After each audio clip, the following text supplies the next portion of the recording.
श्रीमान आधी पण ना आपल्या गाडीत मागे कुत्रे लागायचे आणि मग नंतर आपण त्यांच्या मागे लागायचो. कसली मजा होती ती पण ना. सगळे इथून तिथून बाईक घेऊन आणि ते कुत्रे एक एक आळीतून पळायचे. अरे म्हणजे बदला बदला म्हणून बदला. बदला आम्ही बदला. आम्ही गाडी घेऊन निघालो आणि हे मागे आले ना, ह्यांच्या आईच्या गावात असे पळवाच ना म्हणून त्यांना. आणि असं नाही की पळवणं थांबतंय, कंटिन्यू जंग चालू राहायची अर्धा अर्धा एक एक तास. कुठल्याही फटीत टाकू दे ना त्यांना स्वतःला. मी तर गवताडी बिवताडी गाडी घुसत, तुझ्या आईच्या गावात परत पडशील का आमच्या पाठी. नेक्स्ट टाइम आम्हाला फक्त बघूनच लांब राहायचे कुत्रे, की हे सायकिक लोक आहेत, नको यांच्या मागे जायला. आणि आज तसं अख्खा ग्रुप आमचा, विचार करा, ग्रुप घेऊन आम्ही पाठी लागायचो. सायकल पहिले सुरुवातीला तर सायकलवर हा बिझनेस चालायचा. त्याच्यानंतर गाड्या आल्या सगळ्यांकडे, मग गाड्यांवर. अपग्रेड अपग्रेड केला आम्ही अपग्रेड. एकाकडे एकाकडे पॅशन होती, एकाकडे यामा RX 100 होती, माझ्याकडे पल्सर 150 होती. आई शपथ एवढी मजा यायची ना बाबा, डेंजर विषय. जाम काय काय कान केले तरी बेकार. मजा यायची ना, मजा यायची. खरंच रे, ते कधी कधी कुत्रे ते त्यांना दहशत, हे आले आले हे आले, पण आपलं सध्या मिशन थांबू. ते मिशन थांबवून बिचारे लपायचे आम्ही गेल्यावर.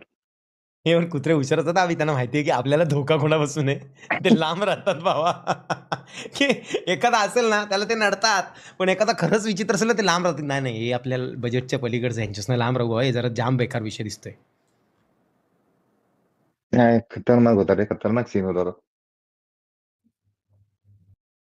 माझ्या मांजराला एका कुत्र्याने मारलं होतं रे भावना, मला आठवतंय. माझं ना माझी जवळजवळ 5 का 7 मांजरी आहेत ना, त्या कुत्र्यांनी मारल्या जवळजवळ सगळ्या, जेवढ्या मी पाळल्यात तेवढ्या.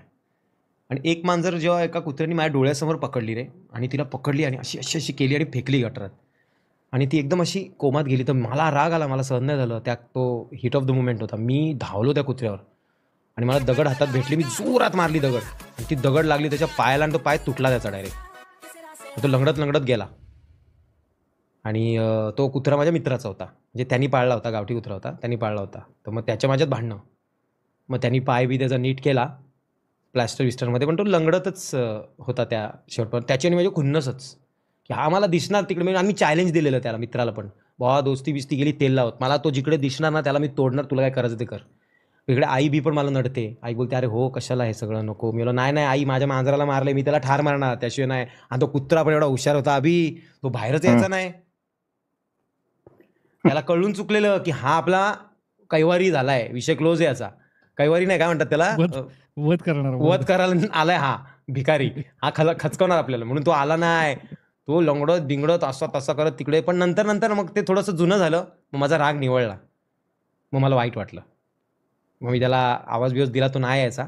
पण नंतर थोडं थोडं बांधिलकी झाली थोडी आमच्यामध्ये. मग मी त्याला बिस्किट टाकून जरा कॉप केला आणि नंतर माफ केला म्हणून त्याला, जाऊ दे, त्यांनी काय, त्याची ती जात आहे, झालं असेल त्याकडनं. हम्म, म्हणून मांजरी पाळणं मी अवॉइड केलं, कारण ते नकोच. 100%. तू मांजरीच्या डोळ्यात बघितलं असेल तेव्हा, त्याच्यामुळे आघात झाला. मी नाही, त्या मांजरीने कुत्र्याच्या डोळ्यात बघितलं असेल म्हणून तो घात झाला. नाही रे, त्या बोक्यात सीन रे. तो अच्छा, बोका बोके, आहे ना, अरे बोका. त्या बोक्याच्या तर आईच्या गावात रे, बोक्यानी तुम्हाला धोका दिला नाही भावनो. पण मला सवय चालायचंच.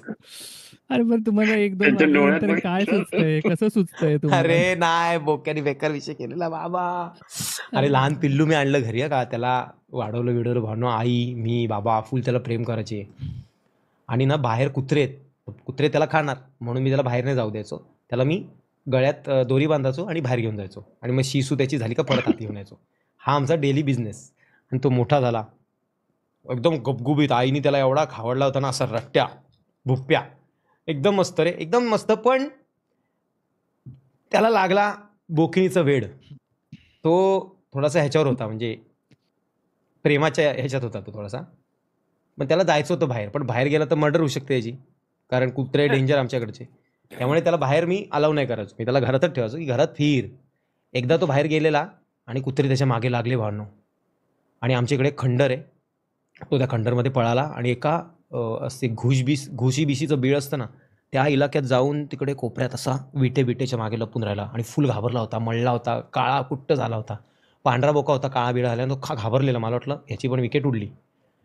मी आणि आई त्याला तासनतास शोधत होतो. आणि मग नंतर तो दिसला. मी त्याला बघितला ना, तर मी त्याला वाचवायला गेलो, तो माझ्यावरच उरफटला. असं करत. पण मी त्याला पकडला आणि त्याला उचलून घरी आणला. त्याला शांत केला. त्याला दूध वगैरे पाजलं आम्ही आणि अंघोळ घातली, स्वच्छ केला त्याला, टकाटक केला आणि मग घरीच त्याला त्यानंतर मग घरी बाहेर सोडला नाही त्याला. व्यवस्थित राहत होता. अचानक काय उताला काय कळलंच नाही. बाबांच्या पायाला वच करून चावला. बाबाच त्याला घेऊन जायचे सुसू करायला वगैरे. तर बाबांच्या पायाला सुसू करायला नादात जाऊन बाबांच्या पायाला असा चावला ना डेंजर. फार नखं बिखं अशी घुसली होती पायात. भयानक चावलेला. मग मी त्याला माफ केला. कारण तो बाबांच्या चावलेला. मग नंतर दुसऱ्या दिवशी मी त्याला घेऊन गेलो. मग तो माझ्यात चावला आणि माझ्या पण तसाच चावला जसा बाबांचा चावला. मी ती दोरी कापली आणि बोललो जा देव तुला सुखी ठेव.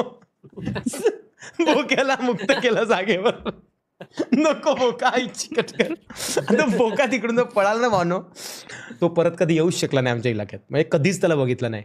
त्याला आम्ही कित्येक महिने शोधला की इथे असेल, तिथे असेल, कधीतरी दिसेल, त्याला कधीतरी माझी आठवण येईल, तो येईल. एवढे वर्ष त्याच्यासोबत मी घालवली, पण त्याला काहीच जाण नाही. तो कधी पलटून आला नाही. ही बोक्याची जात एवढी नीच जात आहे ना भावनो, त्यांना जाणत नसते. त्यानंतर मांजरी पाळणं बंद आयुष्यभराटी. कधीच मांजरी नाही पाळल्या मी. म्हणजे मांजर आहे ना जी फिमेल ती एक वेळ ठीक आहे, पण मेल बोका आहे ना हा पक्का ऐसान फरामोश असतो. म्हणजे मला वाईट हर्ट का झालं माहिती आहे का, की मी किती करतो त्याचं. त्याला तुला माहिती असेल का नाही मला माहिती ना अभि, त्याचा हात सडला होता अख्खा. त्याचा हात आहे ना भावांनो, तो अपंग झाला होता. त्याच्या हाताला कुत्र्यांनी चावलं होतं ना, त्याचा हात अख्खा सडला होता. एवढ्या बघा असं एवढं मोठं होल झालेलं आणि सगळ्या किडी अख्ख्या हातात इथपर्यंत किडी. त्याला डॉक्टरकडे नेऊन आणणं, साफ करणं, हे करायचं. नंतर डॉक्टर नाही बोलला त्याला. डॉक्टर बोलतो त्याचा हात नाही टिकणार, हात जाईल त्याचा, सडणार तो आणि मग नंतर तो मरणार. आई आणि मी शपथ घेतली भाई मरू तर द्यायचा नाही. त्याच्या किडी मी आणि आई रोज क्लिपनी त्याच्या हात इथून सळई आत टाकत होती. क्लिप ती किडी पकडायची अशी ते मोठी हे प्लकर, केस काढायचं प्लकर असतं ते आत टाकायचो आणि ते मी घासून घासून बोथट केलं होतं, असं गोल केलं होतं. तर त्या आतमध्ये टाकायचो, एक एक कीड काढायचो आणि मग ते काहीतरी बेटाडीनसारखं काहीतरी काळं असतं ना, ते त्याच्या आतमध्ये लावायचो आणि पॅक करायचो आणि हे दिवसातनं 2दा करायचो. मग हळूहळू किडी कमी झाल्या तसं जखमा भरायला लागल्या आणि खूप टायमानंतर म्हणजे असं मला तरी वाटतं 6 का 5 महिन्यानंतर त्याचा पाय वर्क करायला लागला पुन्हा. तो चालायला लागला, सगळ्या गोष्टी व्हायला लागल्या. खूप भारी वाटलेलं. म्हणजे डॉक्टर जिकडे बोललेलं काय नाही होऊ शकत, तिकडे आम्ही त्याला टॉपला जगवला आणि तो नीट झाला. अशा मरणाऱ्या कुत्र्याला त्याला कुत्र्याबरोबर अपमान करते मी कुत्र्यांचा. त्याला जाणच नाही रे, जाणच नाही. आई जाम रडली होती. तो जेव्हा गेला ना, आई जाम शोधायची रे त्याला. खिडकीत उभी राहायची की आत्ता दिसेल, नंतर दिसेल. कधीच नाही दिसला. नाही कधी आला तो. आला नाही का त्याला तो कुत्र्यांच्या भीतीने ऍक्च्युली तो ना हां.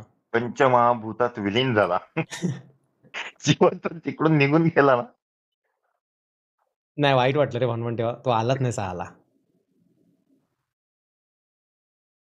नाही आपण जेव्हा पाळतो ना एखादा प्राणी आणि त्याशी जीव लागला ना, मग आपल्याला खूपच जीव लागतो की ते सहन नाही होत. म्हणून मी आजकाल जीव नाही लावत प्राण्यांना.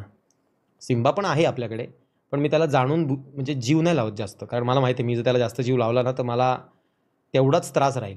आता केवढी कामं वगैरे असतात आपल्याला. आपण आपल्या लाईफमध्ये असतो. स्ट्रीम आहे, एडिट आहे, काय करायचं आहे.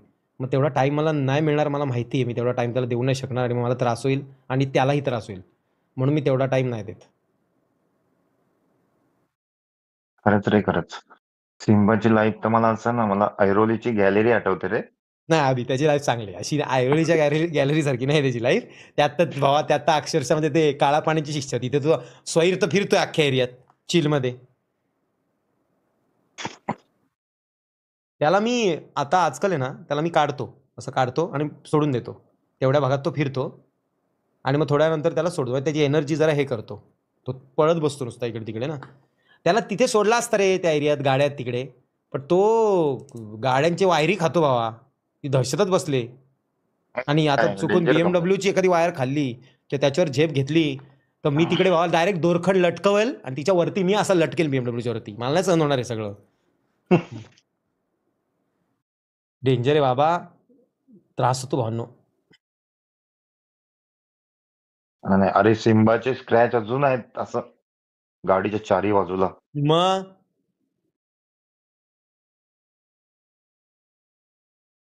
त्याला पीपीएफ काढायचं कॉन्ट्रॅक्ट दिलं तर मस्त करेल तो. फटक्याच काढेल पीपीएफ सकट कलर पण काढेल तो फ्री मध्ये. ऐक प्रॉपर लेवलला करेल रे. तू फक्त तू साईडला उभा राहिला बस का तो झाला तिकडे उभा राहील नक्का मारायला चालू. त्याला ते जरा हे आलं पाहिजे रे थोडंसं की ते डोकं कधी येणार काय माहिती. उड्या मारण्याचं जर थांबलं असतं ना तर बरंच फरक पडला असता.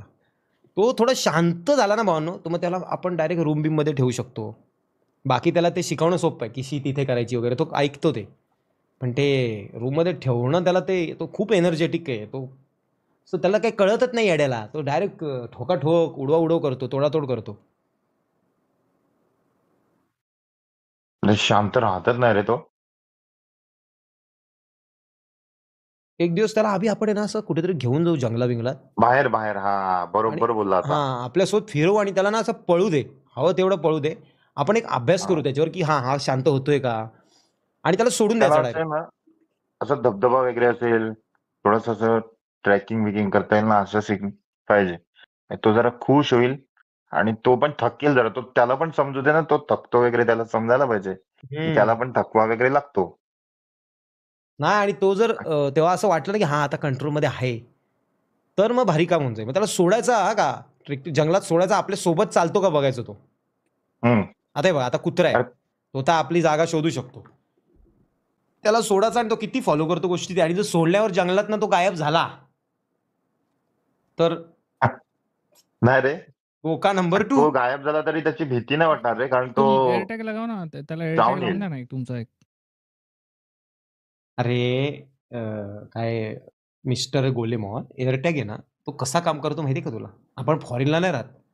एअरटॅग काम स्वतःचं वायरलेस सॅटेलाइट नाही त्याला. एअरटॅग म्हणजे ब्लूटूथ आहे फक्त ते. आणि ते जंगलात असेल त्याच्या आसपास कुठला आयफोन किंवा अँड्रॉइड आला तरच तुला ते लोकेशन दिसणार. नाहीतर दिसणार नाही. नाहीतर लास्ट लोकेशन तेच दिसणार जे तुझं लास्ट कनेक्शन होतं. आता जसं की माझ्याकडनं एअरटॅग पडलाय आणि एखाद्या अशा ठिकाणी पडला जिकडे कोणीच माणूस जात नाही आणि गरुडाकडे आयफोन आहे आणि गरुडा तिकडून क्रॉस झाला आणि ते एअरटॅग गरुडाच्या कॉन्टॅक्टमध्ये आलं तर गरुडाला नोटिफिकेशन जाणार आणि मग मला नोटिफिकेशन येणार. म्हणजे याचा अर्थ की हां असा विषय आहे. तो तिकडे जंगलात फिरत राहिला तर काय कुठून नोटिफिकेशन येईल. त्याच्यासाठी त्याला ते प्रॉपर सॅटेलाइट वाला डिव्हाइस लावायला लागेल जे बॅटरीवर चालतं. जीपीएस वाला. हा ते भेटून जाईल तसं ते तर खूप टिकतं पण ते.